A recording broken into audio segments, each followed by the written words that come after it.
Let's talk a little bit about why the split step is so important in tennis. And our specific example today is going to be in a doubles point. And I'm going to be showing you guys an example of what not to do when you play tennis with your feet. And I'm going to be showing you guys several examples of how to move your feet correctly as well, so that you can be most prepared for whatever shot might come to you. Our first example today is going to be what not to do. And this point here was given to us by John, who is a member of the forums at essentialtennis.com. And I'm just going to play through this point at full speed first and let you guys watch it. And then I'm going to replay it in slow motion. We're really going to break down exactly what's going on with a specific person's feet. So watch the point first.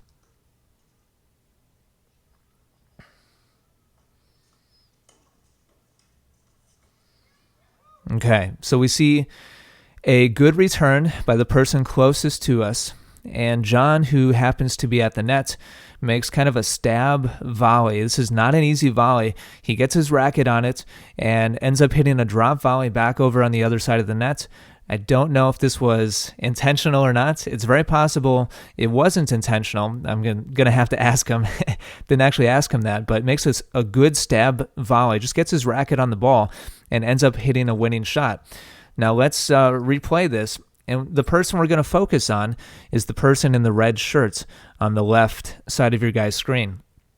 So here comes the serve from John's partner. And the returner, again, really attacks on this return, really hits it nice and solid. Probably should have gone cross-court with it, but gives John a chance to get his racket on it. And John just barely gets his racket on it. And to be honest with you, watching the replay here, I think this was intentional by John. John does a good job pulling his racket away from the ball, which is moving very quickly, and ends up hitting a drop volley. Now, what I want you guys to watch, I'm going to back this up again, and we're going to watch the player in red who should have been responsible for covering this shot. So starting from here, this is where the return is about to be hit. Now watch the player in red, and currently he's flat on his feet, literally flat. I also want you guys to look at John in the purple shirts at the net. He is making a split step right now, right as his opponent makes contact. This is what you guys should be doing.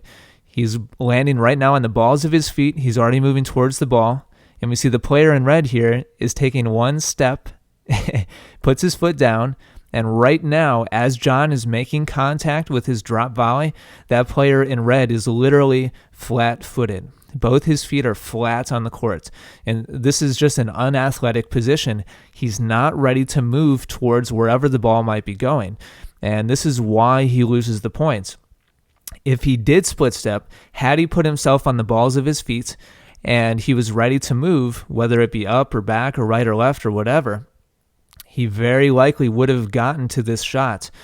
And who knows, maybe he still would have lost the point anyway, but at least he would have had a chance for he and his partner to win the point. So John is making contact with this volley right now, and his opponent in the red is flat-footed. Now the ball is off John's racket, and we see the player in the red starting to make a step. Now we see his knees flex, and now he's starting to move. The ball's already on its way back down to the court. There we go. Now this right now is where we see the person in red putting himself in an athletic position. At this point right here, he's already identified where the ball is going, and at this point, now he's ready to move. And so he starts making his move towards the ball, takes two steps, and realizes he's not going to get there in time. And so it's over. Now, this is so important, guys. I'm going to replay this one more time, and we're going to watch the feet of both John and the player in red. So here we see, and we're going to back this up just before John makes contact. And so he's made his split step, makes his move towards the ball, takes the racket away from the ball, hits the drop shot. Player in red is just now moving his feet. There we go. Now he's starting to go, and this is a late reaction.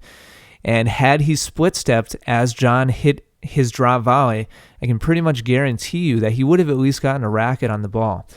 Now, I have a couple of other examples here of the right way to do this, guys, and this is a video of myself and my good friend Jason, and he and I are in a cooperative rally here.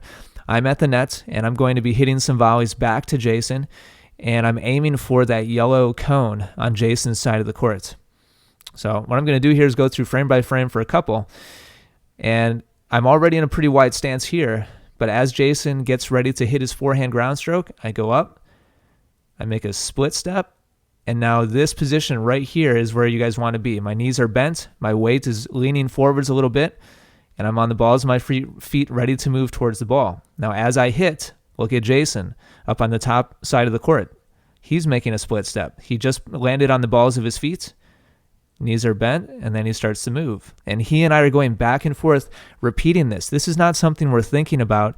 It's just good habit. And high-level players do this on every single shot of every single point. So we'll see the ball bounce. I make my split step right here.